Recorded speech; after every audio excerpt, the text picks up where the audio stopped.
Hey guys, thank you so much for stopping by the garden today. We're just going to go over my succulents here because I have a little arrangement that I need to clean up and take off the dead leaves from.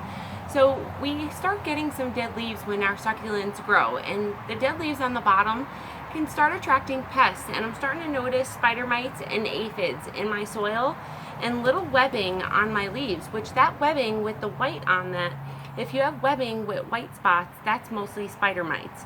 So we're going to go ahead and treat this soil with neem oil, but we're not going to do that today because we just plucked all this dead off. So after I pluck all the dead, which I like to do that with a little tweezer, this is my best friend, this little tweezer and this little brush, because the tweezer is for getting in these little succulents underneath, and you want to pull down with the tweezer. Once you grab the leaf, you can pull down, and that succulent leaf should come off all the way. It should just pop off, especially if they're nice and crispy.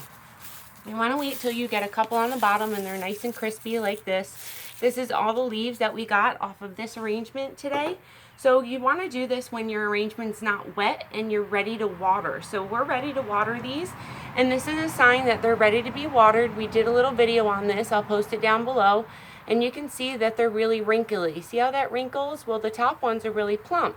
And since this arrangement has a powdery coating on it, all these succulents have a powdery coating. And that powdery coating can tend to come off if you spray it with neem oil, which the neem oil I use is organic, and it's really, really good to control a lot of pests in the garden, and we get a lot here in Florida. So I like to spray my soil down and soak my soil down with neem oil without touching the leaves on the ones with the powdery coating. Because if it does touch the leaves, what can happen is that sun might end up burning your succulent. And that's happened to me on these before, and it's just totally wilted my succulent to nothing. And I don't want that happening to you. So in this case, I just soak the soil. I mean, your underlying problem is going to come from that soil. So I just go ahead and soak that soil, and we're going to do that in a couple of days. We're going to wait 2 days. The succulents will be fine.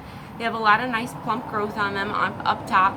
And we're going to wait because we just plucked. So we don't want anything wet when we're plucking the dead leaves off or taking foliage off, and we don't want it wet when we're treating with neem oil. So after plucking these leaves, we don't want to treat right away, because what can happen is any exposed wounds from taking those leaves off, the water can get in those exposed stems and rot your succulent out. I've had that happen to me a lot, and I just don't want that happening to you guys.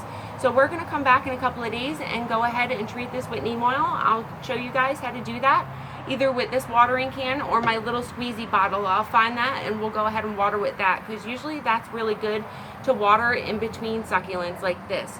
And to get in between for the dead leaves, you just want to kind of hold your succulent back in the middle. These middle guys, just hold them back and then pull down with your little tweezers. They have longer ones in these that you can buy, which we're going to go invest in really, really soon. But thank you so much for watching, you guys. I hope this just really helps you to keep your succulents healthy and bug free. We'll come back and do another video in a couple of days on treating the soil with some neem oil, and I'll show you how I mix it up and what the bottle looks like so you can get some of your own. Thank you so much for watching, you guys.